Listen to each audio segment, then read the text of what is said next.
أعوذ بالله من الشيطان الرجيم بسم الله الرحمن الرحيم الحمد لله على ما أنعم وله الشكر على ما ألهم وهو الأول والآخر والظاهر والباطن وهو بكل شيء عليم والصلاة والسلام على حبيبك ونجيبك وصفيك من عبادك الذي أرسلته بالهدى ودين الحق ليظهره على الدين كله ولو كره المشركون أبي القاسم محمد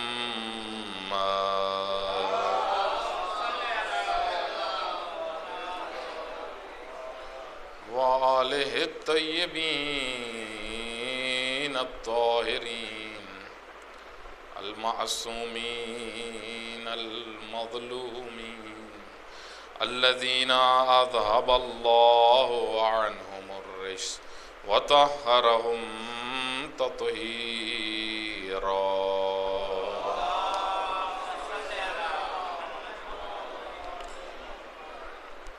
واللعنة الدائمة على أعدائهم أجمعين قال الله تعالى في كتابه المجيد بسم الله الرحمن الرحيم اطیعوا اللہ واطیعوا الرسول وأولی الامر منکم صلوات پڑھیں محمد وعلی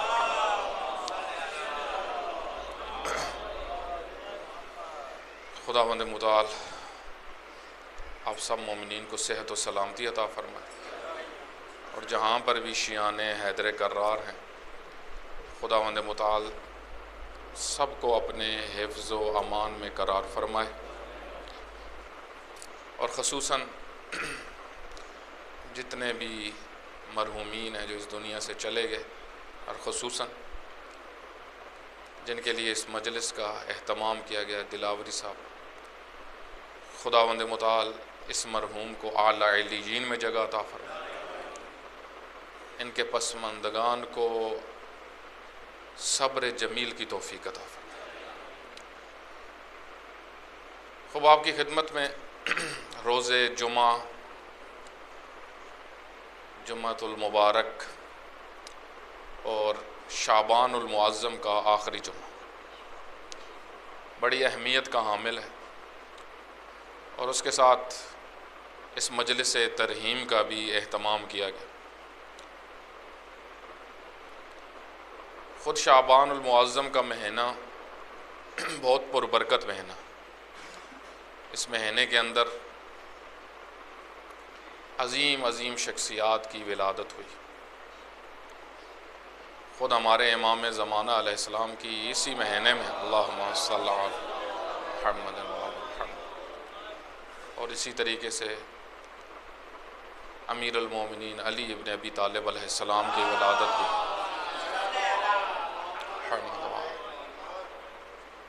رجب المرجب میں یہ دونوں مہینے رجب و شعبان پربرکت مہینے اسی وجہ سے جب رجب کا چاند دیکھا پیغمبر گرامی نے تو فرمایا گیا خدایا رجب اور شعبان کو ہمارے لیے پربرکت بنا اور ہم کو توفیق دے کہ ہم اس میں بہترین اعمال انجام دے سکیں یہ دعا کے جملے ہیں حضرت کے اور پھر فرمایا کہ انہی اعمال کے ساتھ ہم رمضان المبارک میں داخل ہوں یعنی خود شعبان اور رجب یہ تیاری کے مہینے رمضان المبارک کے لیے خوب آپ کی خدمت میں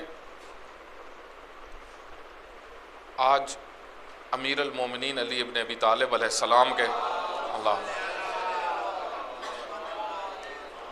ایک کلام کی روشنی میں جو میں نے آمادہ کی ہے آپ کے لیے آج کی اس مجلس کے لیے، اس کی کچھ تشریح کروں گا۔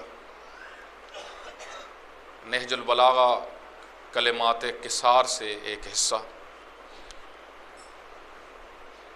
اس سے پہلے کہ میں امیر المومنین کا کلام آپ کی خدمت میں عرض کروں،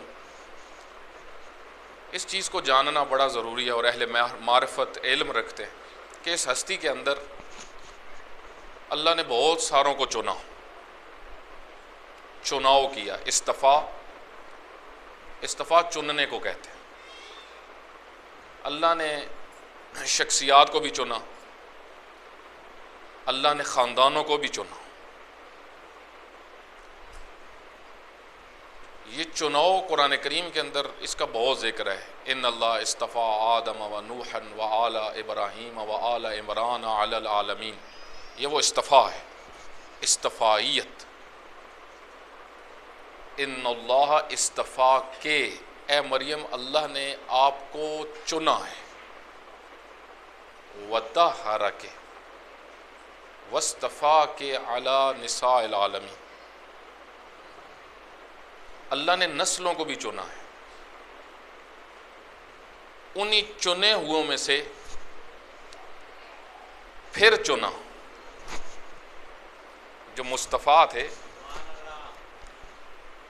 آپ دیکھیں جب بعض اوقات انسان سلیکٹ کرتا ہے کچھ چیزوں کو، تو جہاں پہ اس نے مثلا یہ سلیکشن ہوتی ہے مختلف اداروں کے اندر، جو سلیکشنز ہوتی ہیں 100 میں سے مثلا 5 کو چننا ہوتا ہے، تو وہ فوراً 5 نہیں چنتے، وہ مرحلہ ان کو دیکھتے ہیں۔ پہلے 50 کو نکالیں گے، پھر 50 کا امتحان لیں گے۔ یہ کیسے؟ کیونکہ قانون ہے اداروں کے اندر، یہ قانون ہوتا ہے۔ پھر 50 میں سے 30 رہ جاتے ہیں، پھر 30 میں سے 20 رہ جاتے ہیں، پھر آخر میں جب نوبت آتی ہے وہاں پہ کمپٹیشن زیادہ ہو جاتا ہے، 6 پہ رہ جاتی ہے نوبت، پھر 2 پہ آ جاتی ہے، پھر بعض اوقات 1 کو چننا ہوتا ہے، بعض اوقات 5 کو چننا ہوتا ہے۔ تو اللہ نے جو اتنی مخلوقات خلق کی، ان میں سے پھر انسان کو اشرف المخلوقات بنایا، پھر ان میں برجستہ ترین شخصیات انبیاء، رسل، آئمہ، ان میں سے بھی چنا ہوا۔ ہم نے بعض کو بعض پہ فضیلت دی۔ جو مقام حضرت نوح علیہ السلام کا ہے وہ دوسرے انبیاء کا نہیں، جو مقام حضرت ابراہیم علیہ السلام کا ہے وہ دوسروں کا نہیں ہے۔ خود قرآن سے ہی اندازہ ہو جاتا ہے کہ ان کا ذکر کثرت سے۔ جو مقام حضرت موسیٰ علیہ السلام کا ہے، جو مقام حضرت عیسیٰ علیہ السلام کا ہے، اور جو پھر مقام پیغمبر گرامی صلی اللہ علیہ وآلہ وسلم کا ہے۔ اللہم صلی علی محمد۔ اور آپ دیکھیں خداوند متعال نے جو پوری اس اپنے خواص میں سے، مصطفیٰ بندوں میں سے جن کو چنا، وہ پیغمبر و آل پیغمبر ہیں، اور اس کا مصداق کامل خود ائمہ اطہار علیہ الصلوۃ والسلام۔ انہی میں سے ایک شخصیت جو پیغمبر کے وارث ہیں، پیغمبر کے علم کے وارث، پیغمبر کے تقوی کے وارث، پیغمبر کی خصوصیات کے وارث، پیغمبر کے کردار کے وارث، حضرت امیر المومنین علی ابن ابی طالب علیہ السلام۔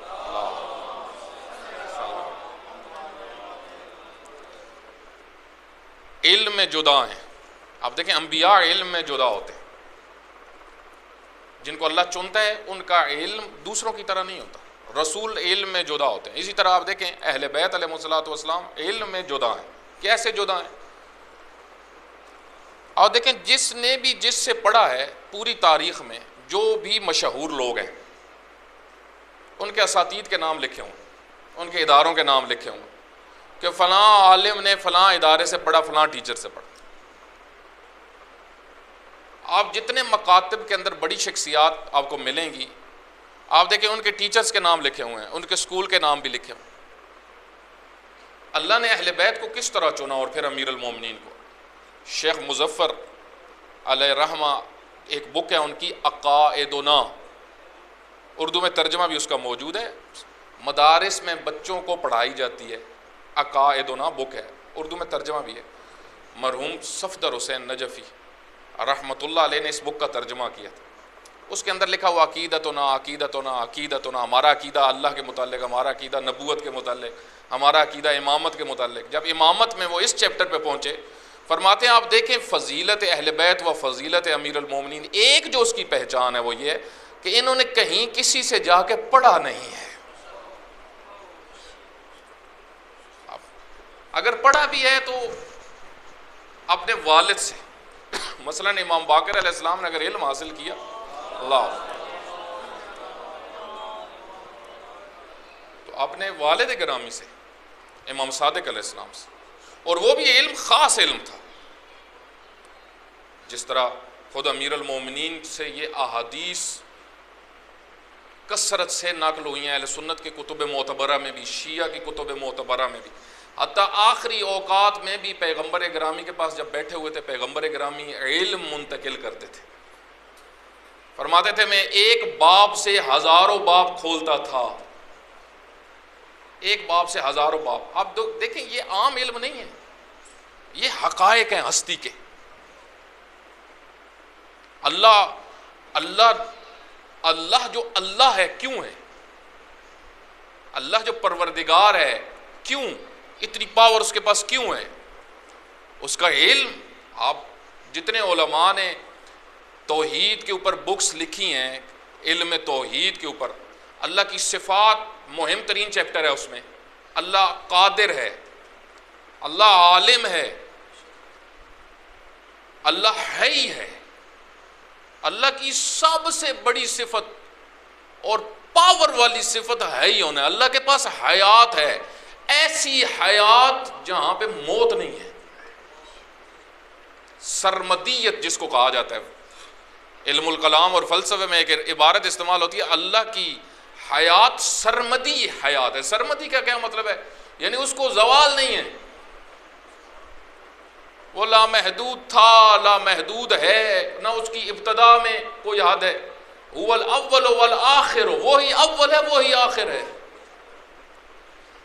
اور عجیب بات یہ ہے، یہاں پہ ایک بڑا دقیق نقطہ میں عرض کر دیتا ہوں اہل ذوق کے لیے، مجھے لگ رہا ہے کافی ماشاءاللہ اہل ذوق اور اہل علم لوگ بیٹھے ہوئے ہیں۔ ایسا نہیں ہے کہ ایک پوائنٹ اول ہے دوسرا پوائنٹ آخر ہے، جہاں پہ اول ہے وہاں پہ ہی آخر ہے، کیونکہ زمان و مکان سے بالاتر ہے۔ آپ دیکھیں اللہ کا علم، اس کی پاور ہے، اس کا علم تمام چیزوں کا علم ہے، اس کو ہر چیز اس کے محضر میں ہے۔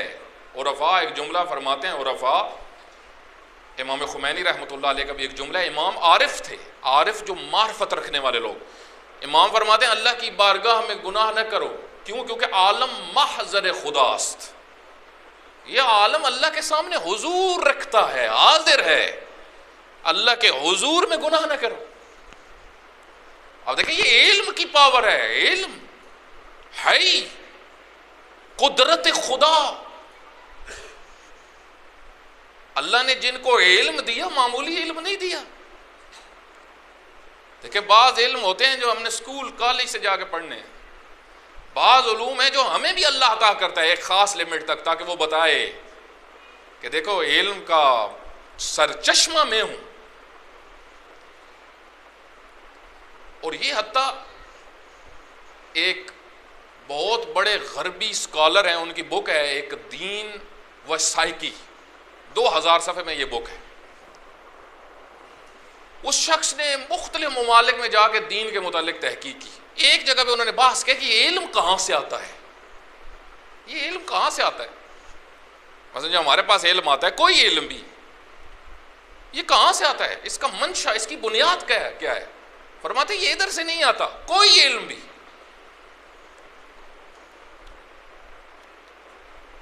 اسی وجہ سے جب یہ کرونا بہت پھیلا تھا تو آیت اللہ العظمیٰ جوادی عاملی جو ایران میں ہوتے ہیں، بہت بڑے عارف ہیں، فیلسوف ہیں، انہوں نے ایک تقریر کی تھی، انہوں نے کہا تھا اس کا حل اس وقت ہوگا جب کسی ڈاکٹر کے دل میں الہام آئے گا اس بیماری کا علاج آئے گا، وہ الہام اس غربی اسکالر نے اس بک کے اندر ثابت کیا کہ یہ اکثر پیش رفت جو علوم کی ہوتی ہے یہ الہامات ہیں۔ آپ دیکھیں عام لوگوں میں اللہ الہام آتے ہیں، تو جن کو اللہ نے چنا ہے ان کو کتنا علم دیا ہوگا۔ اس وجہ سے آپ دیکھیں امیر المومنین جب خطبات دیتے تھے، جب آئندہ کے بارے میں بتاتے تو لوگ حیران ہو جاتے تھے۔ ایک شخص، ایک شخصیت 2000 سال بعد آنے والے حالات بتا رہا ہو، یہ ہوگا، ایسی نسلیں ہوں گی، ایسے لوگ ہوں گے، یہ ان کا اٹھنا بیٹھنا ہوگا، یہ ان کا طریقہ ہوگا، شہروں کی کنڈیشن یہ ہوگی، یہ علم ہے۔ اب دیکھیں وہ امیر المومنین، ان کا ایک شاہکار جو ہم تک پہنچا وہ نہج البلاغہ ہے، اس علم کا ایک شاہکار نہج البلاغہ ہے۔ نہج البلاغہ کے اندر ایک حصہ خطبات کا ہے، خطبوں کا ہے، ایک حصہ خطوط کا ہے، خط ہے امیر المومنین کے، ان خطوط میں بہت کچھ ہے، بہت کچھ ہے۔ ایک اس کا حصہ کلمات قصار ہے، مختصر جملے جو سید رضی نے نکالے ہیں مختلف جگہوں سے، بعض خطبوں سے، بعض جگہوں سے ایک خوبصورت سا جملہ وہ نکال لیتے۔ ایک جملہ جو میں نے آپ کی خدمت میں کلمات قصار کا عرض کر کے اس کی تشریح کرنی ہے، ایک صلوات پڑھیں مرحوم کی درجات کی۔ کسی شخص نے امیر المومنین سے ایک بڑا پیارا سوال کیا۔ السوال مفتاح العلم، پیغمبر کی حدیث ہے، پیغمبر گرامی فرماتے ہیں کہ علوم خزانے ہیں، ان کی چابیاں سوال ہیں۔ آپ دیکھیں جب دروازہ بند ہوتا ہے، گھر کے اندر بہت کچھ ہوتا ہے، نظر نہیں آ رہا ہوتا، تالا لگا ہوا ہے، چابی لگے گی تو کھلے گا، چابی لگے گی تو دریائے علم پھر آئیں گے۔ پیغمبر فرماتے ہیں سوال کرو، اللہ تم پر رحم کرے، حدیث میں اللہ تم پر رحم کرے، سوال کرو۔ تو کسی نے سوال کیا اور کیا امیر المومنین سے، سئل عن الخیر، یہاں سے شروع ہو رہا ہے یہ کلمہ۔ خیر کیا ہے؟ سئل عن الخیر۔ ایک نسخے میں مجھے یاد ہے، میں نے یہ بھی دیکھا کہ جس شخص نے پوچھا اس کو امیر المومنین نے فرمایا کسی فرصت میں آنا۔ دیکھیں بعض اوقات کیا ہوتا ہے، آپ راستے میں آپ کو کوئی عالم مل گئے، فرض کریں میں مثال دیتا ہوں، آپ کو ایک مولانا ہے، کوئی بڑی شخصیت، علمی شخصیت، آپ کئی سفر پہ جا رہے ہیں، آپ کو راستے میں مل گئے، آپ کہتے ہیں مولانا یہ ہمارا ایک مسئلہ ہے، ذرا بتا دیں، ایک چیز میں نے سمجھ نہیں ہے۔ ہوتا ہے اس طرح، لوگ معصومین سے بھی اس طرح پوچھتے تھے تاریخ میں، سفر میں معصوم جا رہے ہیں، کسی نے پوچھ لیا۔ جب یہ سوال اس نے کیا، امیر المومنین نے فرمایا سوال بہت بڑا کیا ہے، بات بہت بڑی پوچھی ہے، فرصت میں آنا، ٹائم نکالو، میں تمہیں بتاؤں گا خیر کیا ہے، اس کی طرف توجہ رکھیے۔ سئل عن الخیر۔ اب وہ آیا، اس نے پوچھا، امیر المومنین نے فرمایا، دیکھیں یہاں سے شروع کیا، اس کی میں تشریح کروں گا، تشریح کے اوپر ذرا دقت کریے گا، اس کے مطالب ذرا گہرے ہیں، بات سمجھنے والی، لگتی آسان ہے لیکن ہے گہری۔ حضرت نے فرمایا لیس الخیر ان یکثر مالک و ولدک ولکن الخیر ان یکثر علمک و ان یعظم حلمک۔ اور پھر امیر المومنین اس کے آخری حصے میں فرماتے ہیں لا خیر فی الدنیا الا لرجلین، ایک من اذنب ذنوبا فیتدارکها بالتوبہ، اور ثانی فاستبقوا الخیرات۔ اب میں اس کی تشریح کروں گا۔ حضرت نے فرمایا دیکھو خیر نہیں ہے، شروع یہاں سے کی، خیر تھوڑا سا میں خیر کے متعلق بھی بیان کرتا ہوں۔ خیر ہمارے ہاں بھی استعمال ہوتا ہے، فارسی میں بھی استعمال ہوتا ہے۔ قرآن میں جو خیر استعمال ہوا ہے بہت ساری چیزوں کے متعلق، اور جو نہج البلاغہ میں استعمال ہوا تھوڑا سا اس کو ہم پہلے سمجھ لیں تاکہ بات آسانی ہو جائے. دیکھیں اردو میں ہم جو خیر استعمال کرتے ہیں یا پنجابی میں عموماً زیادہ خیر کا لفظ استعمال کرتے ہیں. ہم کہتے ہیں خیر ہے, یہ مسئلہ ہو گیا ہے, کہتے ہیں خیر ہے. خیر اس معاملے میں استعمال کرتے ہیں, ٹینشن نہ. اچھا فارسی میں استعمال ہوتا ہے نہ خیر, فارسی میں استعمال ہوتا ہے نہ خیر. آپ جب کسی کو کہتے ہیں یہ کرو یا یہ ہوا, وہ کہتے ہیں نہ خیر, نہیں ہوا. مطلب رد کسی کو کرنا ہو تو کہتے ہیں نہ خیر. جس طرح بعض اوقات یہ بات ہم کرتے ہیں تو بزرگ اس طرح کہتے تھے نہیں, یہ فارسی میں سٹائل سے کہتے ہیں نہ خیر, نہیں ہوگا یہ کام. تو خیر کا لفظ مختلف زبانوں میں استعمال ہوتا ہے. یہاں پر جو استعمال ہوا اور قرآن کریم کے اندر استعمال ہوا, خیر ہر وہ چیز ہے, دقت کرے گا, خیر ہر وہ چیز ہے جو انسان کو اس کے مقصد خلقت تک پہنچا دے. قرآن نے ہر اس چیز کو خیر کہا. مثلا فرض کریں یہ رمضان المبارک آ رہا ہے, خداوند متعال نے روزے کو خیر کہا ہے, ان تصوموا خیر لکم, روزہ رکھو یہ تمہارے لیے خیر ہے. روزہ خیر ہے. خیر کے مقابلے میں کیا ہوتا ہے؟ شر. روزہ رکھو یہ تمہارے لیے خیر ہے. اور پھر خداوند متعال یہ بھی فرماتا ہے کہ بہت ساری چیزیں تمہیں خیر لگ رہی ہوتی ہیں, سخت لگ رہی ہوتی ہیں, خیر لگ رہی ہوتی, لیکن وہ خیر نہیں ہوتی. بہت ساری چیزیں تمہیں خیر لگ رہی ہوتی ہیں, وہ خیر نہیں ہوتی.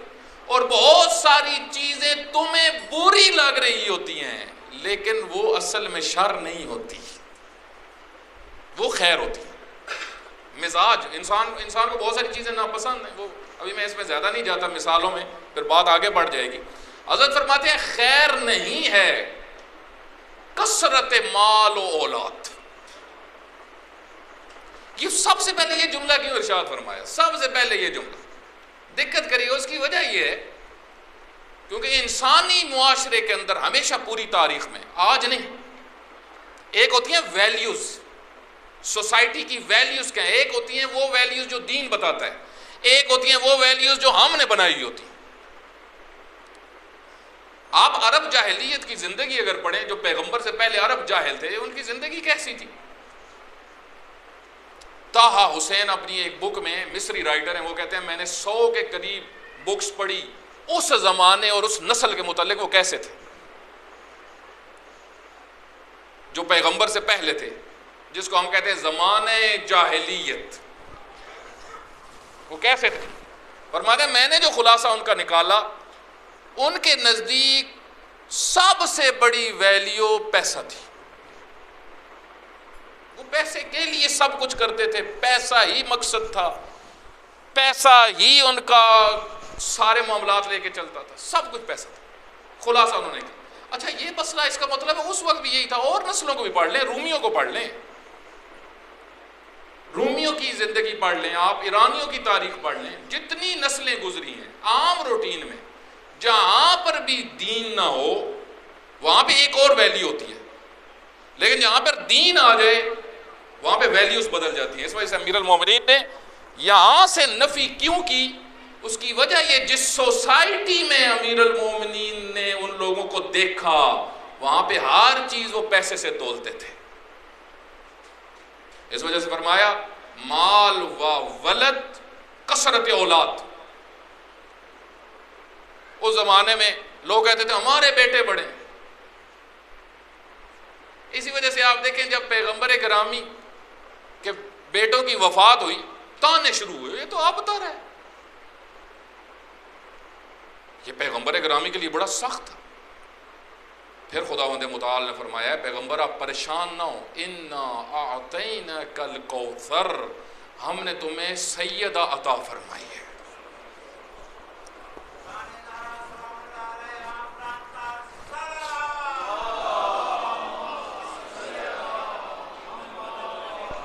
آپ دیکھیں کوثر کا اکثر مفسرین نے جو لکھا ہے خیر کثیر, خیر کثیر, ہم نے آپ کو سیدہ عطا کی, ان کا وجود خیر کثیر, خیر ہی خیر ہے. آپ دیکھیں پھر کیسا وجود عطر ہے, حسین ابن علی جیسے بیٹے جو خود ہی خیر ہے. امام مجتبیٰ علیہ السلام جیسے فرزند، سیدہ زینب سلام اللہ علیہ و سیدہ کلثوم جیسی بیٹیاں، یہ خود وجود خیر. آپ دیکھیں خیر کثیر، ایک پاکیزہ نسل اس وجود اطہر سے. خداوند متعال نے فرمایا ہم نے آپ کو یہ عطا کی. آپ دیکھیں وہ کس چیز کو ارزش سمجھتے تھے؟ کثرت اولاد، بیٹے بہت، جس کیونکہ بیٹیوں کو تو وہ حساب ہی نہیں کرتے تھے. بیٹیوں کے تو بارے میں وہ کہتے تھے، عام جو ان کا آپ سنتے رہتے ہیں، بیٹیوں کی حتیٰ نسل کو بھی وہ اپنی نسل نہیں کہتے تھے. عرب جو تھے وہ کہتے تھے بیٹیوں کی نسل ہماری تھوڑی ہے. آپ دیکھیں یہ زمانے جاہلیت کی ویلیوز تھی. قرآن کریم نے اور اہل بیت علیہ الصلوۃ والسلام نے آ کر امیر المومنین اس پوائنٹ کو بیان کر رہے ہیں کہ دیکھو یہ ویلیو اسلام کی نہیں ہے. اچھا آپ کو یہاں پہ ایک بات کر سکتے ہیں، میں اس سے پہلے کہ اگلے جملے کی طرف آؤں، علماء صاحب نے جہاں پہ اس کی ڈسکشن کی ہے وہ یہ جملہ بیان کیا ہے. کوئی کہہ سکتا ہے بھی پیسے کی تو اتنی اہمیت ہے دنیا میں، تو یہ امیر المومنین نفی کیوں فرما رہے ہیں؟ امیر المومنین پیسے کی نفی نہیں کر رہے. پیسے کی اپنی جگہ پہ اہمیت ہے، سارے کام، سارے دنیا کے معاملات پیسے سے چلتے. لیکن پیسہ اسلامی معاشرے میں ویلیو کاؤنٹ نہیں ہوتا. اس کو ذہن میں رکھیے گا، ضرورت ہے. آپ دیکھیں پیغمبر گرامی سے پہلے ویلیو کس کی تھی سوسائٹی میں؟ ابو جہل. کیوں؟ پیسہ زیادہ تھا. ابو سفیان، پیسہ زیادہ تھا. ان کے بارے میں مشہور قافلے یہ لے کے آتے تھے، تجارت یہ کرتے تھے، سارا مال ان کے کنٹرول میں ہوتا تھا، مکہ کے بڑے مالدار تھے یہ. لیکن پیغمبر گرامی کے بعد ویلیوز بدلی. آپ سلیمان فارسی آتے ہیں سامنے، آپ دیکھیں آپ مقداد آتے ہیں سامنے. آپ یہاں پہ علم، یہاں پہ معرفت. اسی وجہ سے 10ویں درجے کا فلاں، 9ویں درجے کا علم کا، پیسے کا نہیں. کسی جگہ پہ بھی آپ دیکھیں اسلام کے اندر پیسے کو ویلیو کاؤنٹ نہیں کیا گیا. اسی طرح اولاد کو، کثرت اولاد. کثرت اولاد تو کوئی معیار نہیں. انبیاء بہت سارے گزرے جن کو اللہ نے بڑھاپے میں بچے دیے. بس آپ فرض کریں کسی کا بچہ نہ ہو، کسی کی اولاد نہ ہو، ہماری سوسائٹی میں وہ کیا کاؤنٹ ہوتا ہے؟ آپ خود جانتے ہیں مجھ سے زیادہ. حضرت ابراہیم علیہ السلام کو اللہ نے بڑھاپے میں دی. حضرت زکریا دعائیں مانگ مانگ کے بڑھاپے میں. اگر یہ ویلیو ہو تو پھر تو انبیاء علیہ الصلوۃ والسلام تو اس ویلیو میں پیچھے رہ گئے. ویلیو نہیں ہے، اقدار نہیں ہے. اور پھر دوسرا جملہ جو فرمایا کہ وَلَكِنِ الْخَيْرُ، خیر کیا ہے؟ یہ سنو آپ. اَن يَكْثُرَ عِلْمُكَ، تمہارا علم زیادہ ہونا چاہیے. اگر علم والے کو مانتے ہو، اگر باب علم کو مانتے ہو، تو تمہیں بھی اہل علم ہونا چاہیے. ماننے والا باب العلم کا ہو اور ہو سپر جاہل، کسی چیز کا پتہ نہ ہو. جو ہمارے آپ دیکھیں آج کل پوری دنیا کے اندر کیونکہ دعوے تو ہم بہت کرتے ہیں. ماننے والا باب العلم کا، انا مدینۃ العلم وعلی بابا، انا مدینۃ الحکمہ فہی الجنہ وعلی بابها.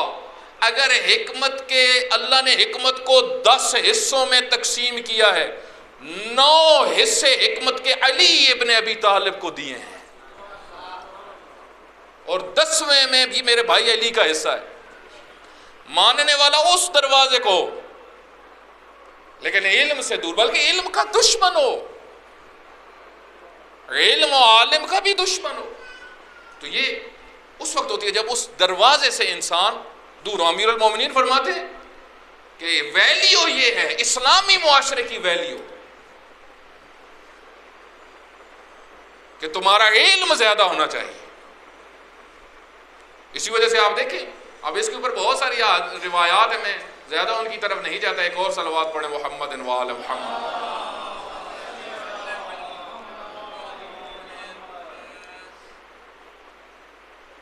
ایک اور صلوات پڑھیں.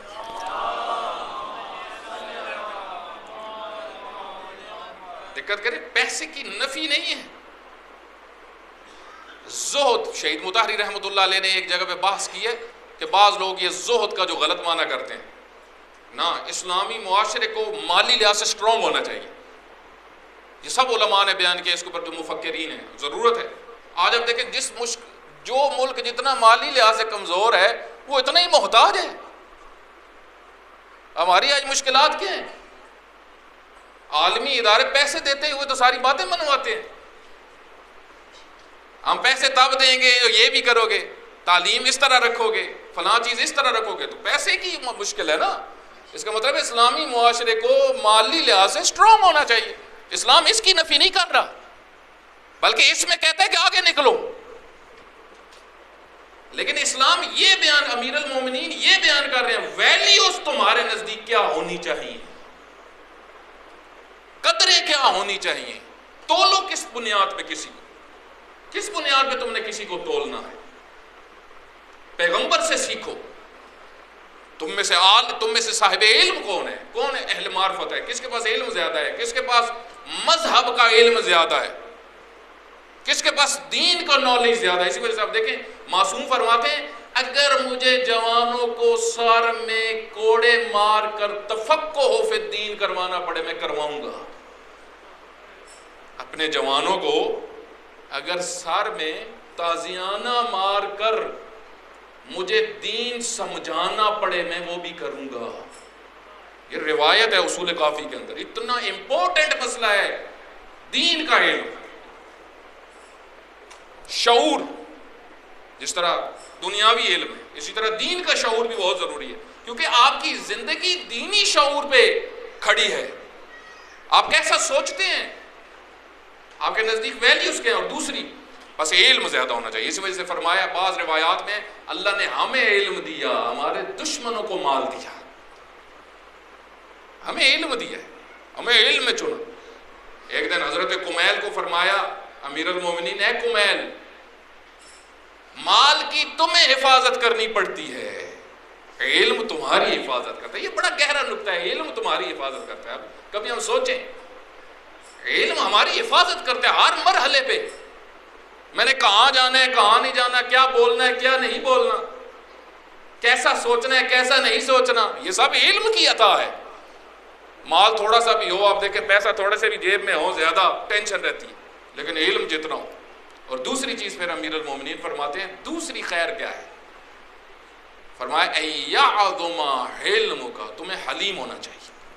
ویلیو حلیم، بردبار. اگر علم والے ہو تو بردبار بھی بنو. یہ بردباری بڑا مہم ہے، بہت مہم قرآن کریم کا ٹاپک ہے.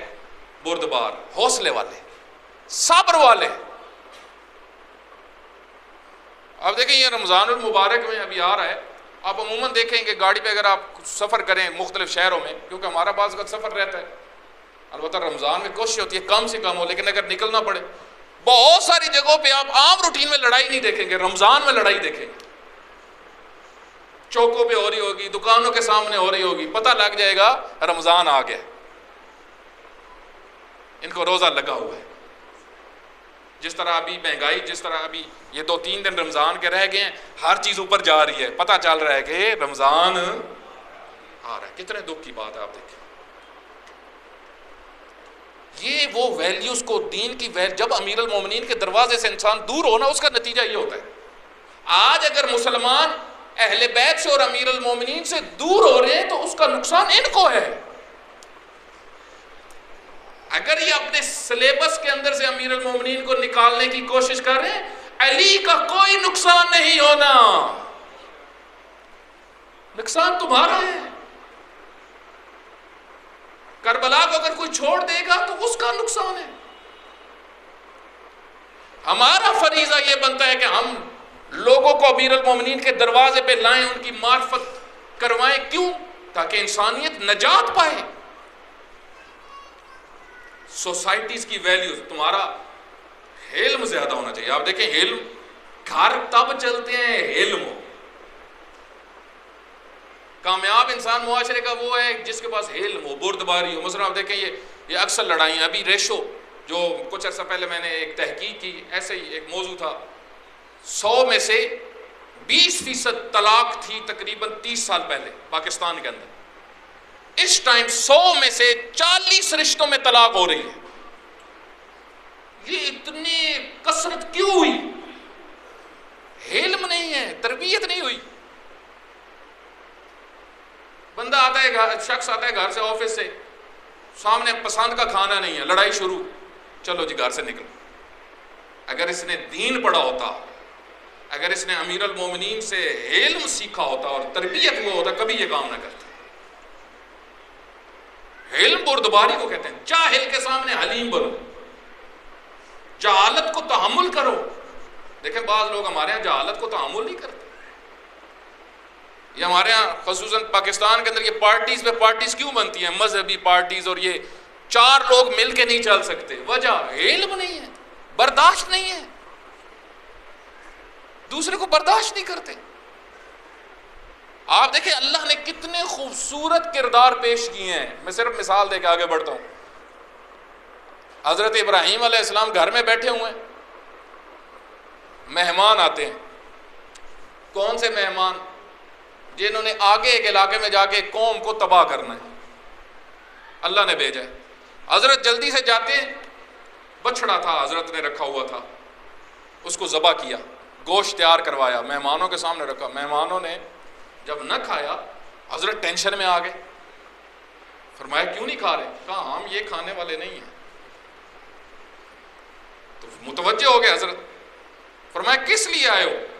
کہا آگے ایک اور قوم کے لیے ہمیں بھیجا گیا، لیکن آپ کے پاس جو آئے ہیں خوشخبری دینے کے لیے آئے ہیں کہ اللہ نے ہمیں بھیجا ہے. آپ بہت دعائیں کر رہے تھے، اللہ نے آپ کی دعائیں قبول کی ہیں، آپ کو اللہ فرزند دے گا. سورہ ہود کی 75 نمبر آیت آپ دیکھیں. خداوند متعال فرماتا ہے کہ جب ہم نے بشرا دی، خوشخبری دی، اور پریشانی دور ہوئی حضرت ابراہیم کی. ایک دفعہ پریشان ہو گئے کہ یہ کون ہے جو کھا نہیں رہے. جب پریشانی دور ہوئی، یجادلنا فی قوم لوط، میں نے ان سے، حضرت ابراہیم علیہ السلام نے ان سے پوچھا کہ تم لوگ کدھر جا رہے ہو؟ کہا آپ کے قریب ایک قوم ہے بڑی گھٹیا اعمال کرنے والی ہے، قوم لوط، ہم نے ان کو تباہ کرنا، ہمیں اس لیے بھیجا گیا.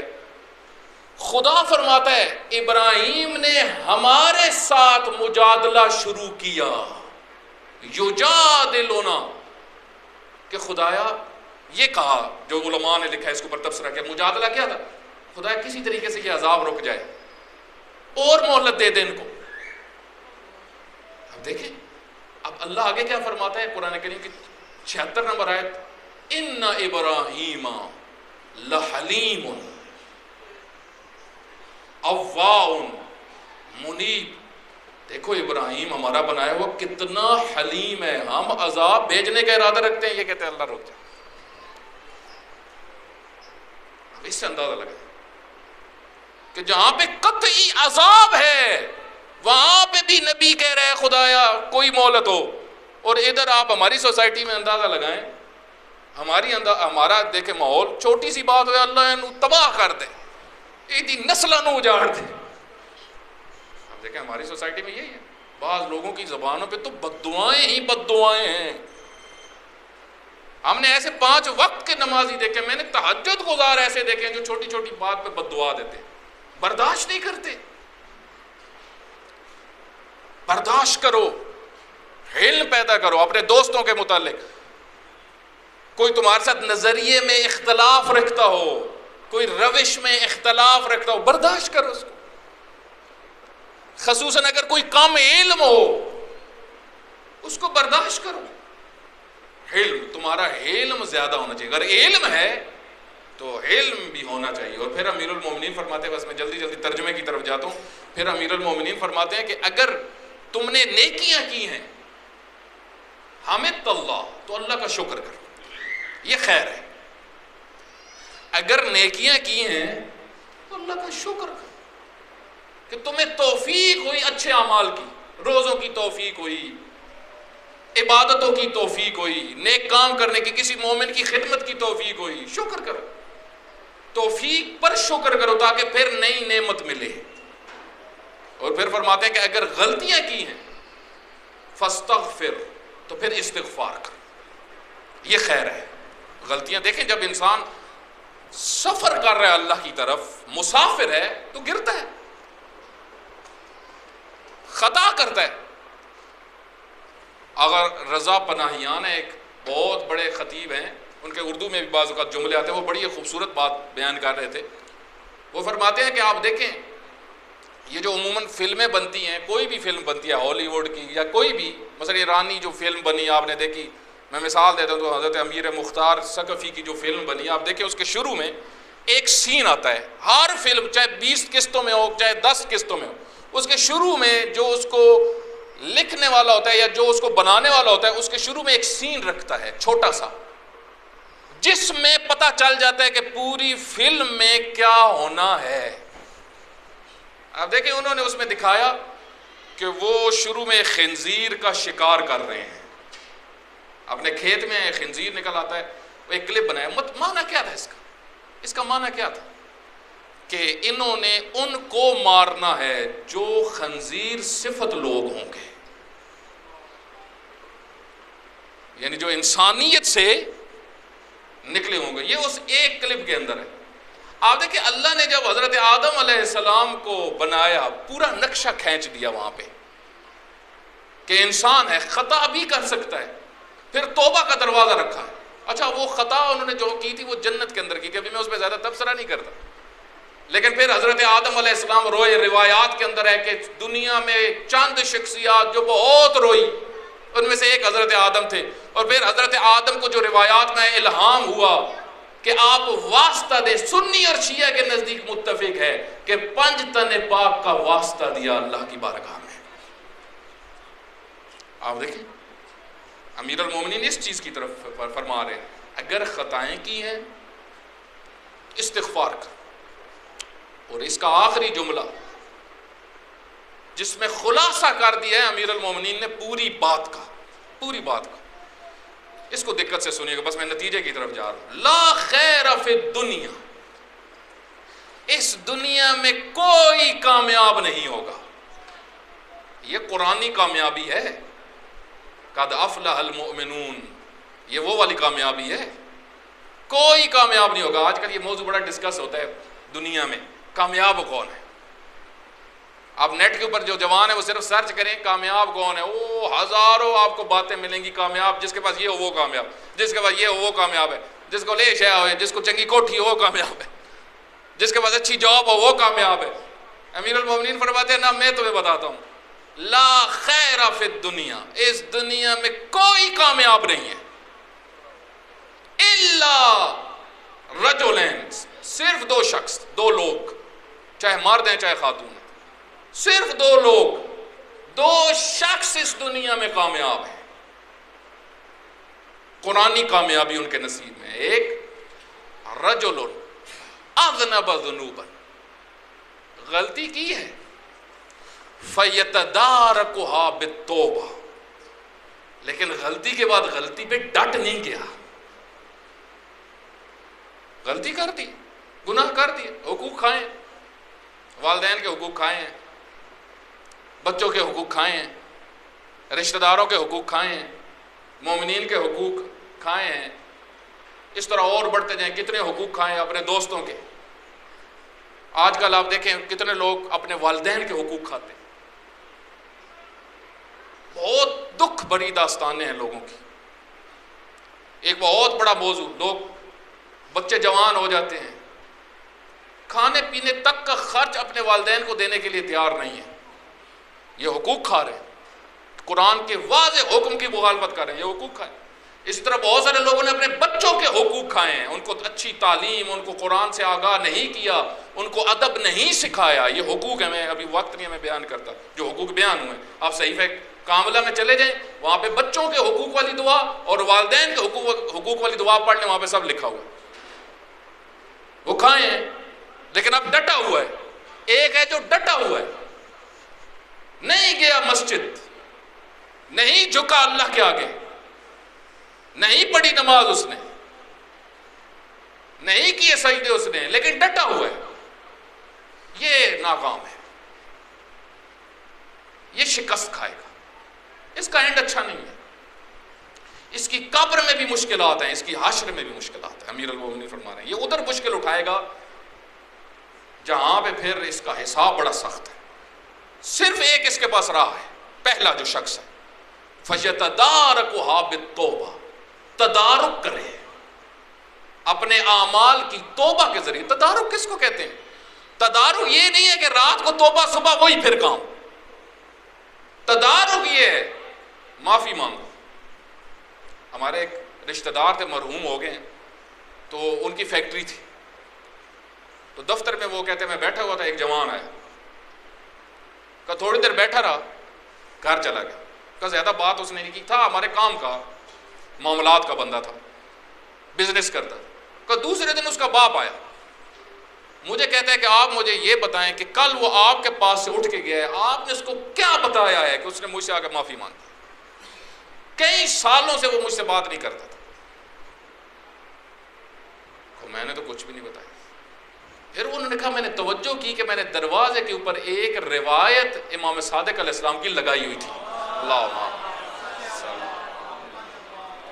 جس میں یہ تھا کہ آپ کے والدین جنت کی خوشبو بھی نہیں سونگھ سکتا، جو ہزاروں لاکھوں کلومیٹر پہ آ رہی ہوگی۔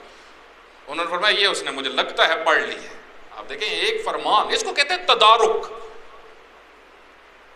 جبران، جو کمی ہے اس کو پھر اپنی بقایا زندگی میں پورا کرو، یہ تدارک کرو، توبہ کرو، جہاں تک ممکن ہے حقوق جن کے ادا کرنے ہیں وہ کرو،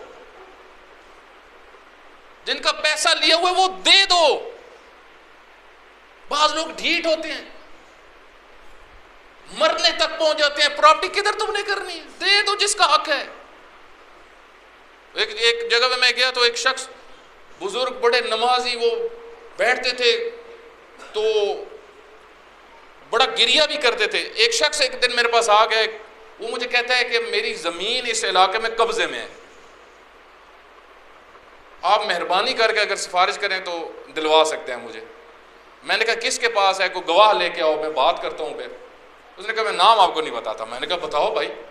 اس نے کہا وہ جو آپ کے سامنے بیٹھے ہوتے ہیں، ابھی والے کوئی نہیں، وہ ادھر کی بات ہے، جو آپ کے سامنے بیٹھے ہوتے ہیں۔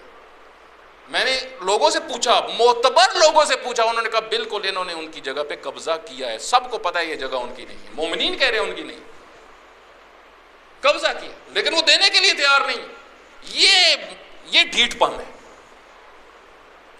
یہ وہ ہے جس کے جو دعائے کمیل میں بھی آیا ہے کہ معاند جہنم میں جائے گا۔ معاند کس کو کہتے ہیں؟ ڈھیٹ کو، جو کہ میں نے نہیں بدلنا۔ اس کو امیر المومنین فرماتے ہیں فَلْيَتَدَارَكُهَا بِالتَّوْبَةِ، یہ کامیاب ہے جو تدارک کر لے۔ رمضان المبارک بہترین موقع ہے اپنے آپ کو بدلنے کا۔ اور پھر دوسرا امیر المومنین فرماتے ہیں دوسرا مرد جو کامیاب ہے، وہ میں صرف ترجمہ کر کے مصائب کے چند جملے، فَاسْتَبِقُوا الْخَيْرَاتِ رَجُلٌ فَاسْتَبِقُوا الْخَيْرَاتِ، اس کی زندگی میں زیادہ خطائیں نہیں ہیں، لیکن یہ دوڑ میں لگا ہوا ہے خیر تک پہنچنے میں، خیر ہی خیر کروں، خیر ہی خیر کروں، جتنا ہو سکے میرے وجود سے خیر صادر ہو۔ جہاں پہ کوئی پریشان دیکھے اس کو پریشانی حل۔ دیکھیں پریشانی صرف پیسہ نہیں دینا ہوتا، اچھی بات کر دو، اچھا مشورہ دے دو، کسی کی خیر خواہی کر دو، کچھ دے سکتے ہو کہ مومنین کی خدمت کر سکتے ہو، مسجد کی خدمت کر سکتے ہو، امام بارگاہ کی خدمت کر سکتے ہو، غرباء کی خدمت کر سکتے ہو، فقراء کی خدمت کر سکتے ہو، جو کر سکتے ہو جس حد تک خیر کرو، خیر انجام دو۔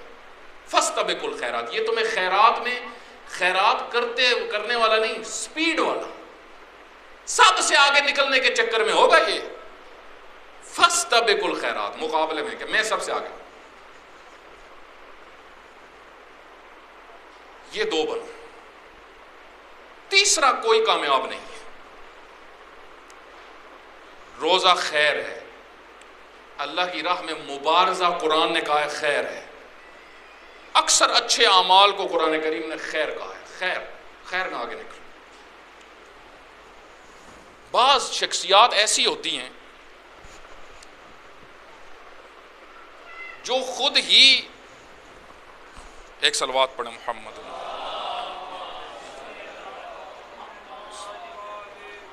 دیکھیں انسان جب بعض اوقات خیر انجام دیتا ہے، خیر دقت کرے خود خیر بن جاتا ہے. بعض وجود خود خیر ہیں، ان کا اٹھنا، ان کا بیٹھنا، ان کا بات کرنا، ان سے خیر ہی خیر نکلتی ہے. جس طرح بعض ہے نا جن سے شر ہی شر ہے، جدھر بیٹھیں گے شر، جدھر اٹھیں گے شر، جدھر جائیں گے شر. یہ بے برکتہ وجود. ایک وجود جس میں خیر، محبت پھیلائے گا، نفرتیں ختم کرے گا. گھر میں ہوگا، گھر میں خیر، سکون، محبتیں بانٹے گا. آپ دیکھیں اہل بیت ایسے تھے. سیدہ کا وجود خیر،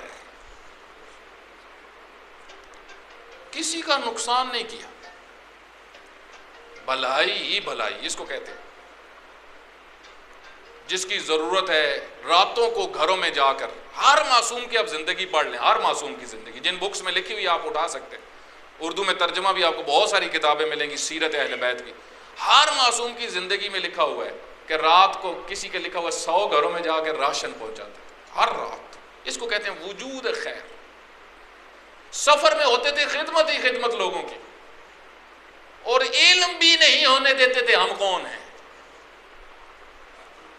علم بھی نہیں ہونے دیتے تھے. پورے پورے رستے میں لوگ کام کرواتے تھے، بعد میں ان کو پتہ چلتا تھا کہ یہ تو فلاں امام ہے. اس کو کہتے ہیں وجود خیر. لیکن جب امت خیر کی جگہ شر کو چن لے، جب نسلیں شریر ہو جائیں، شریر پسند ہو جائیں، جب امام حسین علیہ السلام جیسا وجود خیر ہو، اس خیر کے وجود کو چھوڑ کے یزید پلید جیسے شر کے وجود کے پیچھے چلنا شروع ہو جائیں، مجھے بتائیں پھر ان نسلوں کا کیا ہوگا؟ پھر وہ نسلیں خیر کش ہوں گی. خیر کش، خیر کو مارو.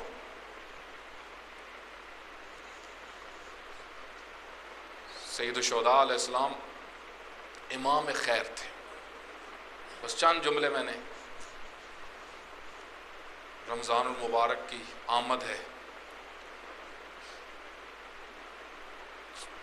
اہل بیت بہت روئے امام حسین پر، خود امام چہارم بہت روئے. سب سے زیادہ دکھ کیا تھا؟ شہادتوں کا بہت دکھ تھا. جوانوں کی شہادت ہوئی، بچوں کی شہادت ہوئی، بے دردی سے قتل کیا گیا.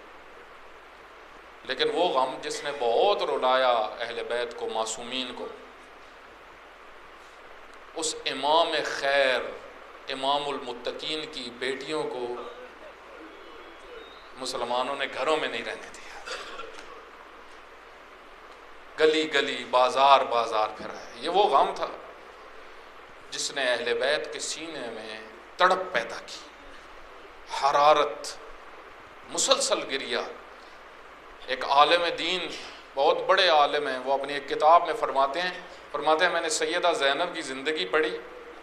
میں نے دیکھا کہ جب مدینہ سے نکلی، مدینہ سے لے کے کربلا تک میں نے تحقیق کی کہ کہاں کہاں پہ اپنے بھیا کے ساتھ گفتگو کی ہے. فرماتے ہیں کہ پورے سفر میں کتابوں میں نہیں ملتا کہیں گفتگو کی ہو. کہا چند مقامات ہیں پورے اس واقعے کے اندر. فرماتے ہیں ایک وہ جب مکہ سے نکلے نا، تو سفر میں جب دو لوگ ملے، دو شخص ملے امام کو، کہ جنہوں نے، جب امام نے ان سے پوچھا تم کہاں سے آئے ہو، انہوں نے کہا کوفہ سے. حضرت نے فرمایا کوفہ کے حالات کیا ہیں؟ کہا حسین اگر تنہائی میں آ جاؤ تو بتا دیتے ہیں. اب دیکھیں ان کو بھی علم تھا. خبر وہ ہے جو مستورات کو پریشان کر دے گی. امام تنہائی میں گئے، امام نے فرمایا کیا دیکھا تم نے؟ کہا ہم جب کوفہ سے نکلے ہم نے مسلم اور ہانی کی لاشوں کو گلیوں میں دیکھا، گلیوں کے اندر. تو وہ عالم فرما رہے تھے کہ بالآخر یہ بات زینب کبریٰ کے کانوں تک پہنچ گئی. کہا یہ وہ پہلا موقع تھا جب آئی بھیا کے پاس، آ کے کہا بھیا مجھے لگتا ہے ایسے حالات خراب ہو گئے. وہ پھر فرما رہے تھے، فرماتے ہیں اگرچہ زینب کبریٰ کو پتا تھا میں کدھر جا رہی ہوں، کیا ہونا ہے، لیکن بہن تو تھی۔ خبر سنی جب حضرت مسلم کی، کہا ایک یہ موقع، لیکن امام نے ایک جملہ کہا، اے زینب ما شاء اللہ فعل، جو اللہ چاہے گا وہ ہو جائے گا، جو اللہ کے ارادے ہیں۔ اس پہ بات روک دی۔ اب فرماتے ہیں دوسرا موقع کب تھا؟ فرماتے ہیں جب شب عاشور آئی نا،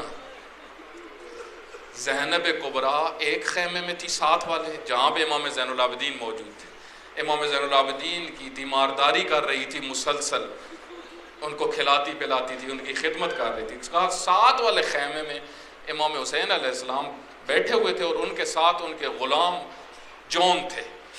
کہا اس ایک موقع وہ آیا شب عاشور میں جب امام حسین علیہ السلام نے ایک شعر پڑھا، یا دہر اف لک، اے زمانے اف ہو تجھ پر، کوئی بھی باقی نہیں رہا۔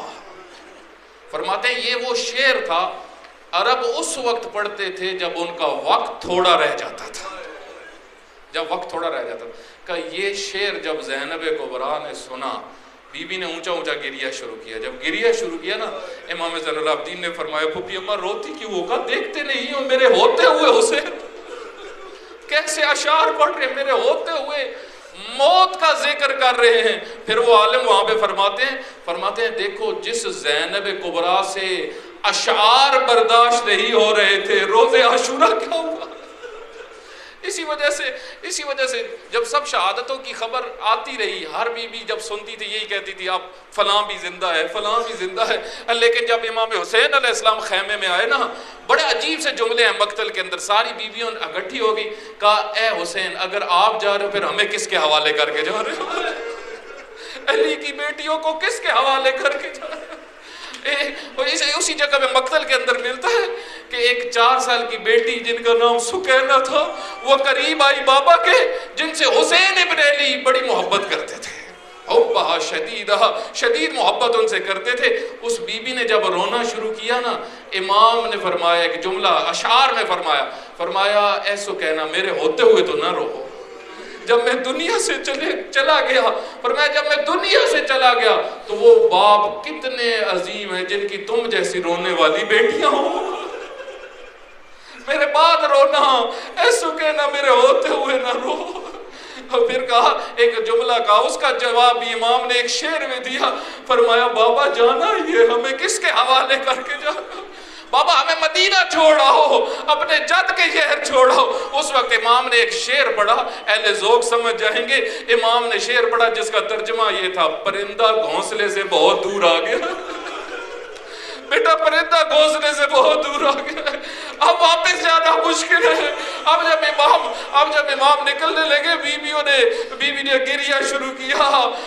اب جب نکلے خیمے سے، کتنی محبت تھی زینب کبریٰ کو، اب جب امام نکلے نا، مقتل کے جملے ہیں، امام جو بڑھنا شروع ہوئے، زینب کبریٰ باہر آ گئی، برداشت نہ ہوا، باہر آ کے کیا فرمایا، محلن محلہ یبن زہرا، اے حسین اے زہرا کے بیٹے جانا ہی ہے تو آہستہ آہستہ چلے، تیزی میں نہ چلے، تیزی میں نہ چلے۔ امام نے فرمایا علیکن منی السلام، اے میری بیٹی، اے میری بیٹیوں، اے میری بہنوں، میری تکبیر کی آواز سنتی رہنا، جب تک تکبیر کی آواز آتی رہے سمجھ لینا حسین زندہ ہے۔ اسی وجہ سے مقتل کے جملے لکھے ہوئے ہیں، امام لڑتے تھے، لڑکے جب تھکتے تھے پھر آتے تھے خیموں کی طرف، اونچا سا کہتے تھے اللہ اکبر، بیویاں متوجہ ہو جاتی تھی ابھی ہمارا بابا زندہ ہے، ابھی ہمارا بھائی زندہ ہے۔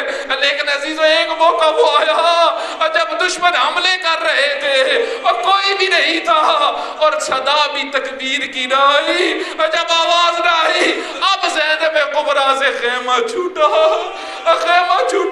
اس مقام پہ پہنچی جس کو تل زینبیہ کہتی ہے، اور دیکھا اور ابن سعد سے کہا ابن سعد ملول اور دیکھتا نہیں ہے اور میرے بھائی حسین کے ساتھ کیا ہو رہا ہے۔ ایک درد بھرا جملہ یہاں پہ مقتل کا ہے، ایک درد بھرا، کہتے ہیں جب ظالم قتل کرنے کی کوشش کر رہے تھے، امام کو مارتے تھے، زخم جب زیادہ ہوئے، امام بعض اوقات اپنی آنکھیں بند کر لیتے تھے، تھوڑی دیر کے لیے جھک جاتے تھے، سہارا تلوار کا لے لیتے تھے، یہ ایک دوسرے سے کہتے تھے حسین زندہ ہے یا اس کی سانسیں نکل گئی، تاکہ اس کا سر جدا کرے. اور کہتے ہیں ایک دوسرے سے بات کرتے تھے لیکن ان کو سمجھ نہیں آتی تھی کہ حسین ابن علی دنیا سے چلے گئے ہیں یا ابھی زندہ ہے. اور شمر ملعون نے کہا میں تمہیں بتاتا ہوں حسین زندہ ہے یا دنیا سے چلا گیا. کہا تمہیں کیسے پتا ہے؟ کہا اگر حسین زندہ ہوا اس کے سامنے خیموں کا نام لوگے تو یہ اٹھ جائے گا. اور کہتے ہیں جو اس شمر نے خیموں کا نام لیا, خیموں پہ حملے کا نام آنا تو اور میرے مولا اٹھ کے کھڑے ہو گئے اور یہی فرمایا او ملعونوں, اور تمہارا نقصان میری بیٹیوں نے, بہنوں نے, ان بیویوں نے کیا کیا ہے, ان بیویوں نے کیا کیا. لیکن میں کہوں گا مولا آپ کی آنکھوں کا بند ہونا تھا, خیموں کے اوپر حملہ ہونا تھا, اب ظالموں کے ہاتھ میں جو آیا. بس یہاں پہ بہت درد بھرے جملے ہیں, میں آخری جملہ ایک درد بھرا مصائب کا جملہ.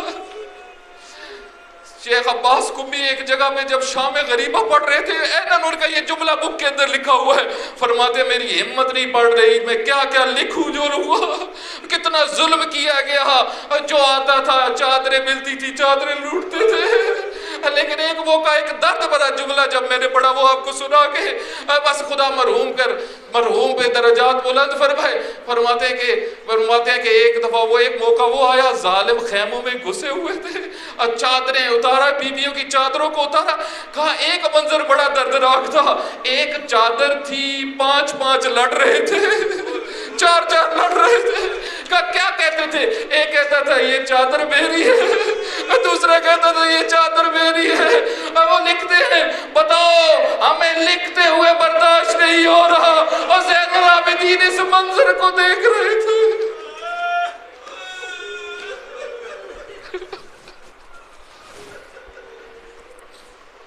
سَيَعْلَمُ الَّذِينَ ظَلَمُوا أَيُّ مُنْقَلَبٍ.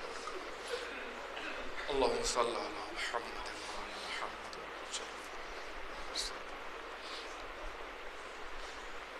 اے خدایا ہم سب کے گناہ معاف فرما.